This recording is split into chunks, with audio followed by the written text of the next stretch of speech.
Today we're going to be replacing brake pads front and rear. I've got these carbon Lorraine brake pads, so we're going to pull the brake pads off of the rear, and then we're going to do the fronts and compare them with what we just pulled off. Hopefully it's not too bad, but let's see how it goes.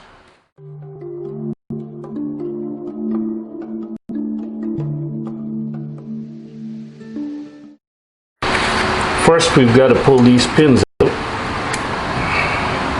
Don't lose them. Access this pin from the other side. You can push it this way and pull out from this side using your fingers. With that out, you should be able to take out the pads.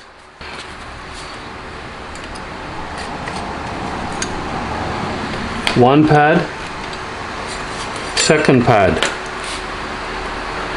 Wow, look at these pads. They still got the weird grooves in them, and lots of meat. I don't know if you can see that, but they've got a lot of meat left. So what I'm going to do, I'm going to just clean this up and put them back in. They don't need to be changed. The brand new ones are like this. I'm not going to take it out to the packet, but you can see it's probably only like 50% worn. So this is in good shape.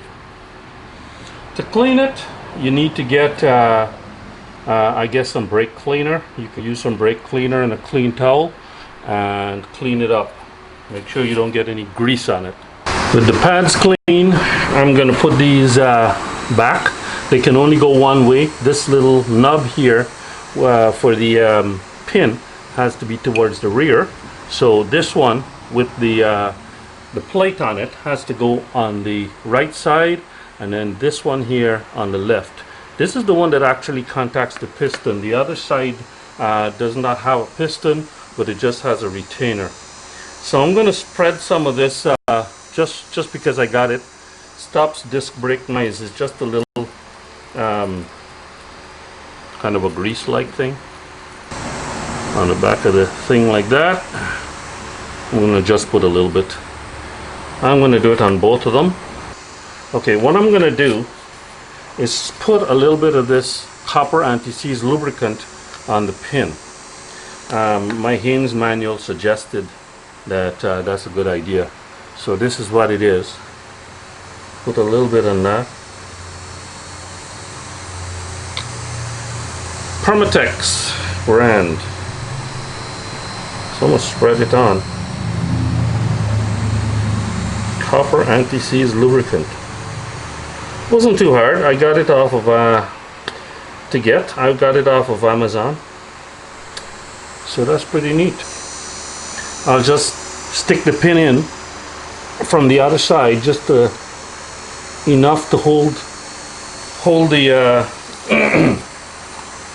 the pad as I put it back in.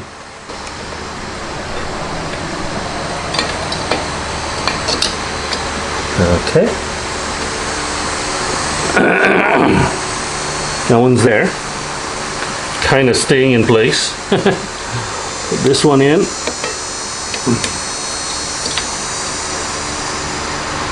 Now they say not to operate the brake lever when there we go, when the pads are out. So be careful not to do that. You've got to push this up against this spring here. Okay, I don't know if you can. Yes, you can. Push that up against the spring and get it in. Good, that's true. And that's true back again. So now what we've got to do is insert our split pins back again, or our clips, or whatever you call these things, and you just push it into the hole, and that keeps it in place. So this other R clip goes on the inside, not the outside like this, but on the inside, and there's a hole right there, so you just push it in like that, and it's all set. So it's on the inside of this part of the caliper. So now that's in, just do a quick inspection on the front end especially to make sure that everything is okay and it's in place. And then what I would suggest, because I've touched this a little bit with some grease, is I'm going to rotate this wheel a little bit, and then I'm going to spray it with some brake cleaner. So I rotated it a little bit and sprayed it with some brake cleaner. This is all brake dust, so it's not grease. Make sure that I get all any residue of grease from my fingers from that copper anti-seize off, and then that's job done. So this is okay. Let's go do the front now. Now for the front one, this is a little bit simpler, I think. You just got to pull this pin out. There's a pin here, right? I did another video where I replaced, because I had lost one of the pins, and I replaced the pin with a cheap one. One of these pins. Okay, you should see the other side. The one on the other side should be a little bit different. Anyway, pull that pin out.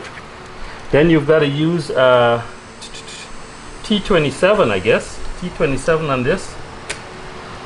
To break that loose, take this pin out. And why I say this should be easier than the rear is because the pad's just going straight there, like that. So we're going to take this out now and see how much they're worn. This is the ones that it's the fronts that I believe had the wear that prompted me to do this job today. I think that they're worn down quite a bit more than the rear. Now hold this thing in place here, this spring, because this goes back in like that. It fits in. I know you probably can't see it too good, but this piece fits in at the bottom there, and then it just goes over the pads, and this is where the bolt passes through. Okay, so we're gonna need to clean this bolt up as well. Put some anti-seize, and you see this groove here.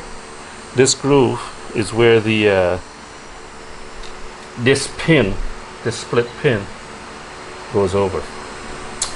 Okay, so let's see what the pads look like. Pads should come straight out.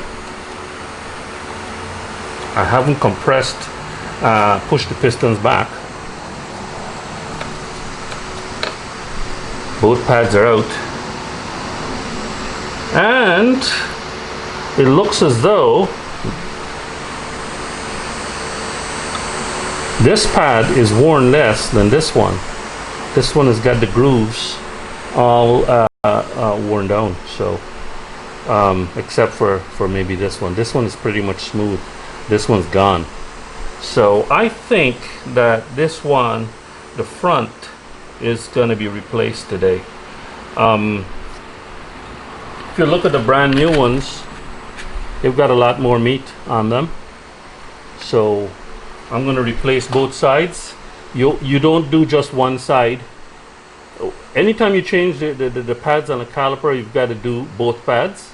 So don't change just the one pad and replace it with a new one. You change both pads, and if you're going to do this side, you've got to do the other side as well. So the front means you've got to change all four. So now what this means is that the job has got a little bit harder, a little bit more complicated, because what I've got to do is push those pistons in to get the new thicker pads in between. So I'm going to go ahead and take this caliper off. You've got to undo this bolt and this bolt, and you've got to take the speed sensor off from here. I'm not sure if this is in the shot. You got to take the speed sensor off from here, and then suspend it would be a good idea. So I'm going to get my rig that I usually use to suspend the brakes, and I'll show you how that works. This is what I use to suspend my calipers when I take them off. Just a bungee cord that hooks above to my mirror, and then this piece, this hook here, I hook on the end of the bungee cord like this. Okay, and there you go. I've got a nice hook here to to take that. But I removed the speed sensor bolt, retaining bolt, took that off. And you need here, for this one, you need 13 millimeters. The torque on these bolts are 38 newton meters. So you're gonna have to get out the old torque wrench to tighten that down. And also there's a torque on this pin here, and I believe that's something like 8 newton meters, but I'll have to check the book. Okay, so what we're gonna have to do after we take this off, right, is carefully try and compress the pistons just enough to get it off. Some people put tape here, but if you're careful, you can get this off without using any tape. If you're careful. I'm not the most careful person in the world, but there we go, it's off. So just feed this up, the spring clip up a bit to give you some more room. Now you can kind of like inspect this. You see the pistons are all out. Now that I'm going to go and 4 piston calipers, so 1, 2, 3, 4. I'm going to just go and clean these here a bit. Okay, clean the exposed parts of the piston. I'm going to push them back down. There's a notch here, there's a notch there. So they're opposite. So this one goes in with the little tab over that notch, and then this one goes in like that. But the point I'm making is you put the pads back in, right? Because these are throwaway pads now. And then you can put some screwdriver or something like that in there and pry the pistons, push the pistons back in. You just use that action. I'm going to show you that when I get it cleaned up, but I'm going to go ahead and clean this up now off camera and get back to you. So I've got this cleaned up as best as I can here. Trusty old toothbrush and brake cleaner does a pretty decent job. Now I'm going to press these back in, and it so happens, as you can see, I can press it back in with my thumbs. So it's not too hard.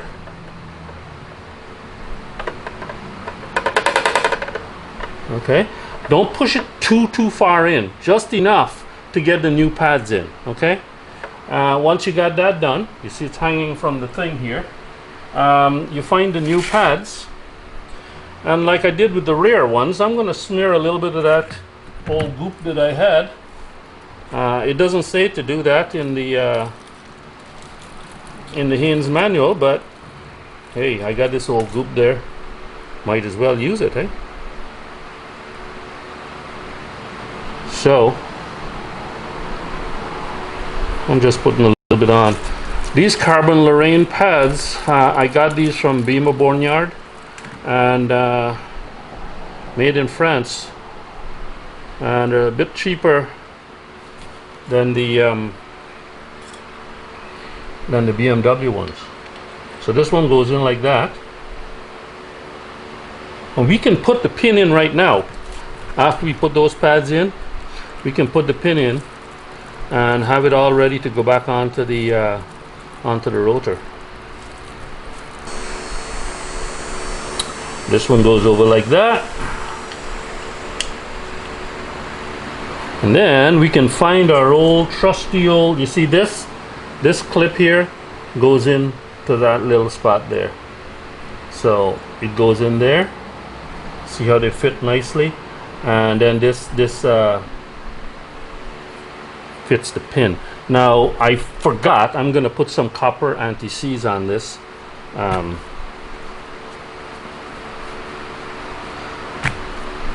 Some of my copper goop.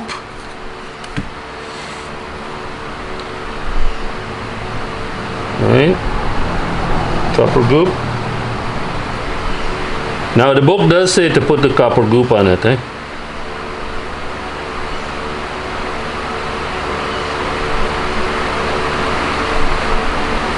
Well coated. So the pistons are pushed in, so we've got enough clearance. Let's take this thing off.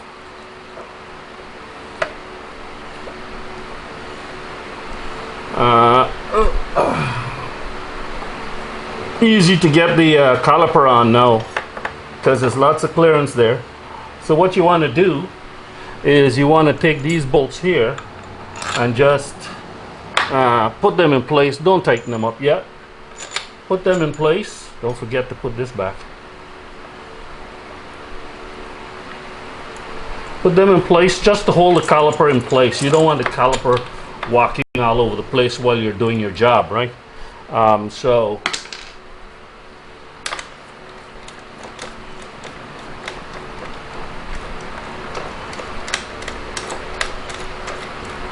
today I'm recording this video with some new equipment.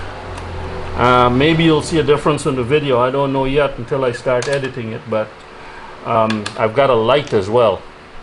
So this one here goes on this side. That's where the notch is.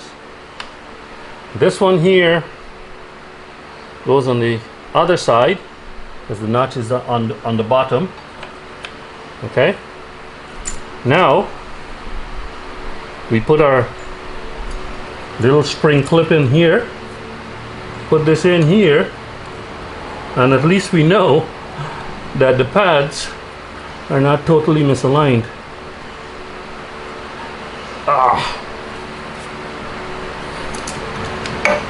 Pad is down very slightly. There we go. So you need to pass that through there, because this spring is acting to push the pad down, eh? So you need to pass that through.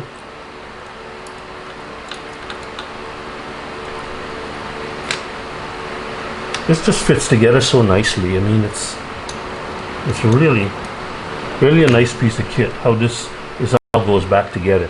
Now I need to pass the pin through that last hole there, and the spring is pushing it down a bit, so I'll pull this up a little bit like that. See, this spring acts to put some tension there on the pads, pushing it down so you don't get the hole to line up.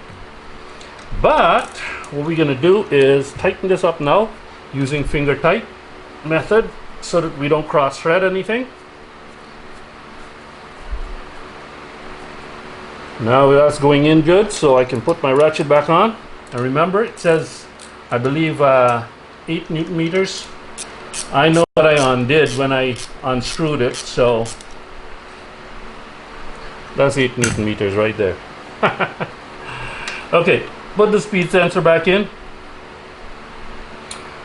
Take the tension out of the clips here, so that the wire flows nicely, you know, through these clips. And put this on. So we tighten that by hand, and then we finish up the job. Again, that's got a little torque as well, but you don't want too tight. Good. And a little clip. Feel for the groove. Push the clip in, and it's solid. Now at this time you want to push, because I've compressed the pistons, right? So that means that the level in the reservoir has risen up a bit. So you want to squeeze the brake lever to get those pistons to now come back out, clamp down, give some space in the reservoir, so that on the other side I can compress the pistons and not have an issue up top. But that's basically it. And I did the left side, which is the more complicated side, first. Complicated only because it's got this additional speed sensor here. The right side is going to be exactly the same, so I'm going to go ahead and do that off camera, and then that should be job done. But like I said, I'm going to go now, and I'm going to compress, squeeze the brakes again, get these pistons out, create some space in the reservoir, and go do the other side. And that should be the end of the job. These are the pads. These came off of the right caliper. These came off of the left. Looks like the left is worn a bit more than the right. You can see one groove is gone here, but 2 still remain, and on this one here, all 3. These 2, only 2 remain on each one. So good time to change. Bike has got 48,000 miles on it, so I guess the pads are good for a good 50. So we clean these up. These are the rear. This is the rear caliper, and we made sure that everything was nice and it's got 50% more life in them. So all I had to do was put things back together, put some copper paste on the pin, and put the clips back in, and we're done. And the fronts, of course, I changed the pads, and I torqued down these caliper bolts here to 38 Newton meters, and I did come back and torque this down to 8 Newton meters because I had the little baby torque wrench out anyway. So clean that up with a little bit of brake cleaner so the calipers don't look too dirty. And then of course I pumped the brakes back up, so the brakes are nice and high now.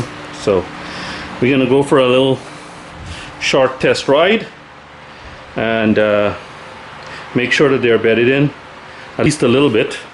It takes a while to bed them in, bed the new pads into the disc, but I'll do a little small ride in a little while. So that's it. And then when I maybe tomorrow I'll drain the oil from the final drive. I won't do the inspection of the splines at this time because it really is too hot in the garage, and right now I'm just dripping here. So I'm going to do that in the fall when it gets cooler. But so that's it for now.